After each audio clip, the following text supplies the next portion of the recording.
I just wanted to get on YouTube and to share my story with all the other lovely ladies out there.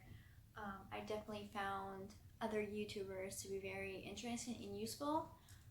This is going to be a personal video, and I just wanted to share what happened to me and what I went through.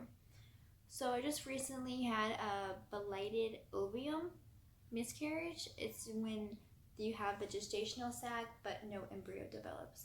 So that's what happened to me, which I'm currently actually going through. It's just like I'm like almost done but not quite done. So I found out I was pregnant at beginning of July of 2020, and I took a pregnancy test. Very excited. My last period was May 31st of 2020. By the way, this is my second miscarriage in a row. My first miscarriage I had was in March of 2020. But besides that, this one, I had my first ultrasound. I went a little bit early. I went when I was 5 weeks pregnant, just because I was so excited and scared that I didn't want anything to happen. So I went to my 5 weeks pregnancy ultrasound. Well, not ultrasound. No, I didn't have an ultrasound. That's too early for that.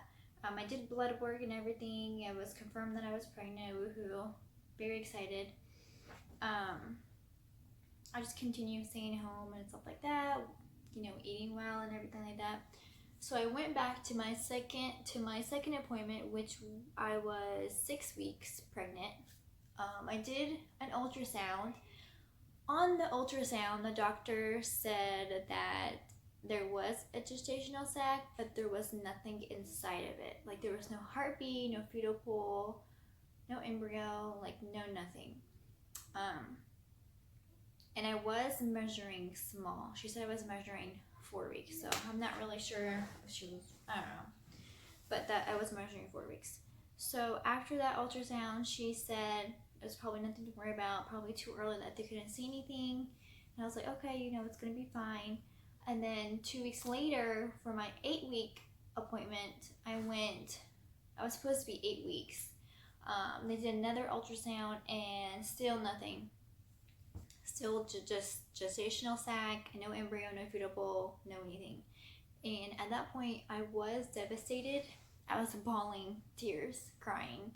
I went home, I searched Google for days and days and days, and YouTube. So this is why I'm making this video, because so many YouTubers went through the same thing as I did, and it was very useful to hear their stories, stuff like that. I read on Google that lots of people go through this and they actually end up seeing an embryo like later on the ultrasounds, and that's what I was hoping for, but it didn't turn out that way. So I went back to my third ultrasound 2 weeks later. Supposed to be 10 weeks pregnant from my last period, but I was still measuring 6 weeks. Like my gestational sac was still measuring 6 weeks, which was way behind, and they still didn't see anything in there. It was still empty. So at that point, she did like a transvaginal, like she put her fingers like inside of me and tried to feel the cervix, and she said that she felt that it was opening. And after that appointment, I went home and I started spotting. And that was 2 weeks ago from the day I'm making this video. I started spotting, brown spotting. I wasn't filling up a whole pad or anything like that for a couple of days. After a couple of days, I started bleeding, just like a regular period, not that heavy. And then I would say maybe last week, maybe 4 days ago probably, I was filling up a few pads in a few hours. Like it was bad. I did think that I passed it. Like I think I saw it. I'm not sure. They all look the same to me. It's just like big parts of like liver. They look like liver parts of blood clots.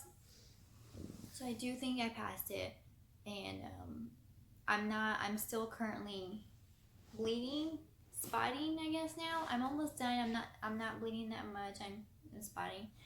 So that was my blighted ovum, if I'm pronouncing that right. I'm so sorry. That I went through, and